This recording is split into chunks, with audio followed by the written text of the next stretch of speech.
give you a song we'll call it Likely Lounge. But if it's left to you, I know exactly what you do with all the dreams we had. Just plug it on the stick. Hey, what's going on, everybody? Finally back with another video. Been on a bit of a hiatus.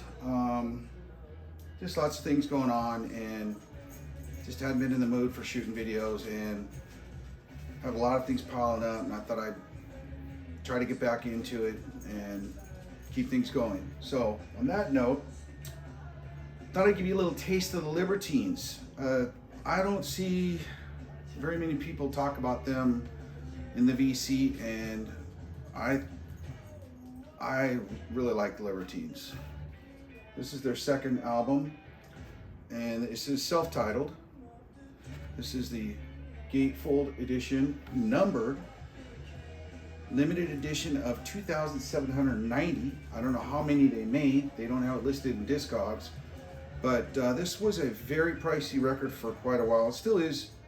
This one is still pretty pricey. I got a pretty good deal on it from my buddies down at Record City, but one of my favorite songs, What Became of the Likely Lads, kind of reminds me of I think of my two boys when I hear that song.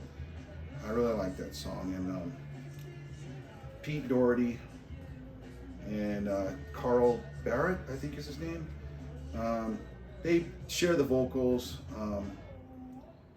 Yeah, he was kind of a mess for quite a while. Heroin addict, I believe, but I think he's cleaned up now and they're semi back together. But yeah, I was happy to find this. I have a couple copies, so this is the one that's my other copy I have, but I couldn't pass this one up. And so I guess you'd say the inner sleeve for the record, it's kind of more of a close-up than that, and lyric sheet with it, pretty cool. But yeah, if you've never heard the Libertines, give them a listen to. They're really good. Poppy, grunge, garage kind of punk sound to them, but that's the label. I believe they're on Rough Trade. Yeah, Rough Trade. So, not an easy one to find. At least that one. Now, I'm going to actually show a few that I don't see people talk much about on the VC again, but maybe Motorhead, but this album was out of print for the longest time. I believe it came out in 2000, or no, I'm not sure when it came out. This was out a while ago, but this is the 2023 repress. One of my favorite songs on there is Ramones. I got to see him play this song at the Ramones Going Away show in Hollywood. The only time I got to see Lemmy, and I can't even hardly remember it, but yeah, pretty cool. I mean, it's not the best Motorhead album, but that fucking song is good. It's a good album. It's worth picking up. And let's see, this is one that's probably been talked about a million times, maybe, but I don't even know I'm going to show it, but Def Leppard, Pyromania. This was a big, huge album when we were in high school, and it's on Mercury Records. And I have a copy of it, but this was, anytime you see these, they're beat to shit. There's ring wear, everything, super clean copy, pretty cheap. And this for a while was a pretty pricey record, but now they've repressed the shit out of it, so it's brought the value down on it, but that's all right. Anyhow. Now the next one is Motley Crue, Dr. Feelgood. Now I already have this one, but I did not have this version of it. This was a 2016. They did it with all their albums. I guess they're probably, I don't know, they're classic albums with Vince, I guess. And they did them all colored, and I thought the colors on these looked really cool. So I'm a sucker for the colored vinyl. And it's got the lyrics on it. And can be pretty pricey too. I mean, I got a pretty decent deal at my usual stop. But yeah, that's not a cheap one to find. And to make matters worse, I had another one, but a different version. So this is the 30th anniversary one. It's kind of a Coke bottle, clear. And the story behind this was my buddies over there bought it in a big collection, and it came, this was part of the collection. Came in this, what's supposed to be a doctor's bag. Looks like a shitty ass purse, but faux leather, but it's still cool. I bought it off him for I think $40 because it had all the stuff in it. It had cassette, I don't know what that is, a poster, and cozies for your drinks, like I'm gonna ever use that. And let's see, a couple 45s. I believe these were limited edition as well. Before I drop this thing. And Dr. Feelgood. So I thought just alone for that was a good deal. And he pops out with the record. And I don't know if you noticed, but this thing was one of the worst warped records I'd ever seen. And I put it on my flattener, and sometimes it takes me 2 or 3 times to flatten a record. You have to be very careful because you can just destroy them. But first shot, knocked it out of the park. And he had told me, I didn't remember, but he says, if you could fix it, you can have it. And I brought it back to him, and I told him I want to buy it off you to complete the collection. And he says, no, I told you could have it. So I was pretty happy about that. But yeah, I think you could still get that fairly reasonable, like maybe around $100 for the whole set, maybe, I don't know, maybe more. And the next thing I found over there, he's been getting a lot of, I guess you'll call it bootleg records. Smashing Pumpkins, Under the Bridge Downtown. This is live at the Whiskey A Go Go, December 12th, 91. And the track listings are Rocket, Bury Me, Window Pane, Snail, I can't pronounce it, Surfer, Silva, I Am One, and Silverfuck. And I thought that was a pretty good track listing, and I thought I'd give it a shot. Colored record. They only made supposedly 300 of them. Not that good. I thought it was going to be off the soundboard, and maybe it is, but it's not the worst live recording, but it's certainly not the best. I would not recommend this unless you are a hardcore Smashing Pumpkins fan. But I mean, it was like $25 or $20, something like that. But like I said, I wouldn't recommend it.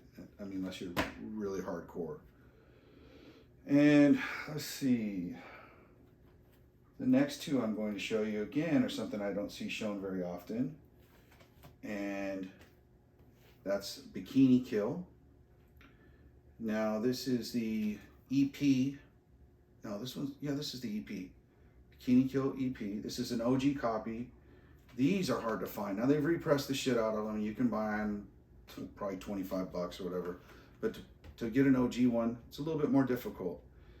And he had them priced at $30. I didn't pay $30, but yeah, I was kind of surprised that they were still sticking around because he had posted them on Instagram, and one of them was gone, but I picked up 2 of them. So I got this one, and I'm trying to remember.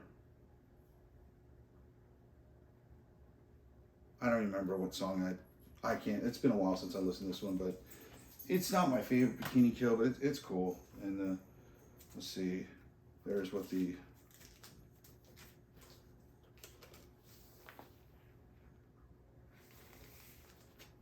label looks like. And the next one I found there was Yeah. and it's also has, so it's one side is Bikini Kill, the other side is Huggy Bear, and again marked at 30. Didn't pay that. OG copy, and this one is, I think they're both from '92. I think I paid mid 20s for it, but hard one to find, OG. And I think it's, yeah. There's it.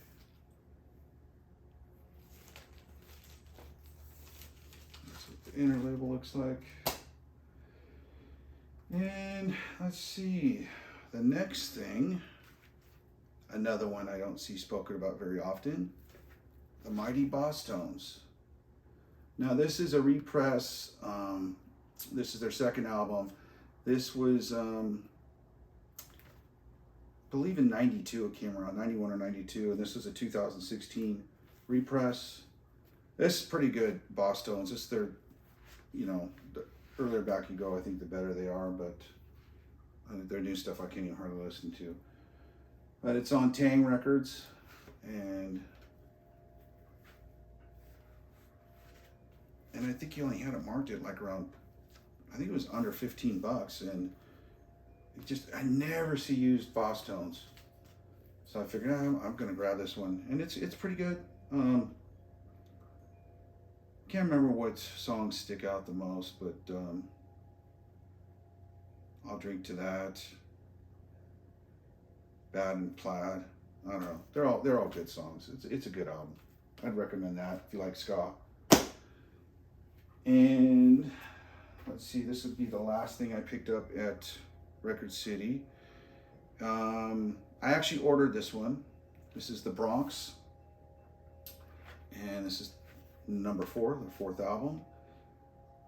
And their early stuff is really hard to, it's not that you can't get it, are you willing to pay the price for it? And they repressed, this is a repress. This is, let's see,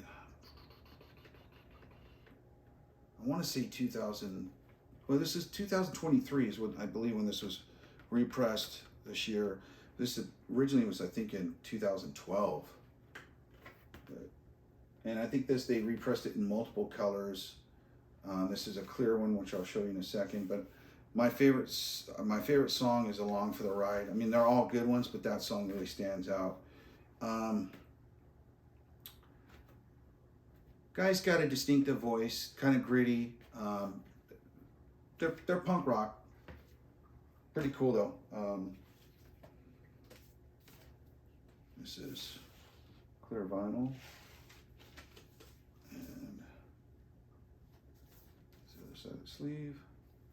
So yeah, I definitely recommend the Bronx. They're really cool.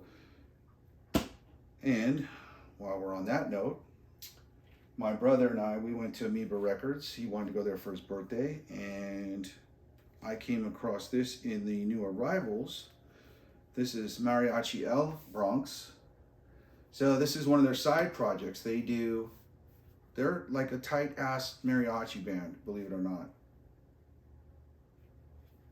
I mean, I'm no like specialist on mariachi music, but it sounds pretty damn good to me. And this is a original press, and I think I paid like 35 bucks for this, and I know it goes for way more than that. And I seen one on eBay going for like $1.30 or whatever, so I was not going to walk away from this. Again, it's all in Spanish, so you know it's probably a niche group of people that would probably want this. I don't think your traditional people who listen to mariachi music, or maybe they would, I don't know. I've never tested it on my in-laws to see if what they think of it, but I might try that. So hey, check it out, pretty cool. Hard one to find. And then another one, which will now complete my Dio collection. This is Strange Highway. And not my favorite Dio album, but it's pretty good. One of the songs that kind of stood out was Hollywood Black. which kind of reminds me of one of his, another song he did, but like Bible Black or something like that. I don't know, but 2 discs, black vinyl. Oh, little added treat. This is on, let me confirm this. Well, it says Mercury, but got that Vertigo label going on there, which is really cool. Took me forever to find one with that kind of label on it. Now, here I go, got another one. And there's the boys. So it's Ronnie, Jeff Pilson, and that's Vinny, obviously the drummer, and I want to say, oh, okay, Tracy G on guitar. Okay, so thought it was someone else, but yeah, not bad. It's not the worst Dio album. It's probably the middle of the pack for me on Dio Records, but happy to finally have it. This is a UK pressing, I believe, from 2021, and they had like a grip of them, so I don't know, maybe there was just a batch hanging around, but for a long time this is a hard record to find. And to get an OG one, forget it, over $100. And last but not least, yet another band I don't see talked about very often is MXPX, and I've been wanting this one for a while for a particular song. I think it was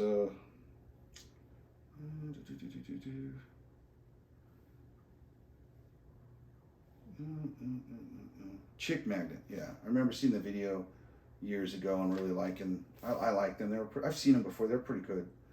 Punk rock, a melodic punk. So if you're into that kind of very Blink 182-ish. So if you like Blink 182, I don't see why you wouldn't like these guys. And this one was a special one. This is colored vinyl, limited edition of, I think 200 copies or something, maybe 2,000 copies. This is 2022 reissue. Original one came out in '96, and believe it or not, they're old records. Like, everything's expensive now, but pretty pricey. But yeah, I was happy to find this one. This one was not super cheap either. It was cheaper than what I can find it on eBay, but again, at eBay I picked it up for, I think 30 or 35, something like that. So there are bargains to be found at Amoeba. So definitely check it out. There's a lot to see there. It's a bit overwhelming because there's so much stuff, but hope you liked it, and hope to get back on track and keep making more videos. Let me know what you think. Thanks.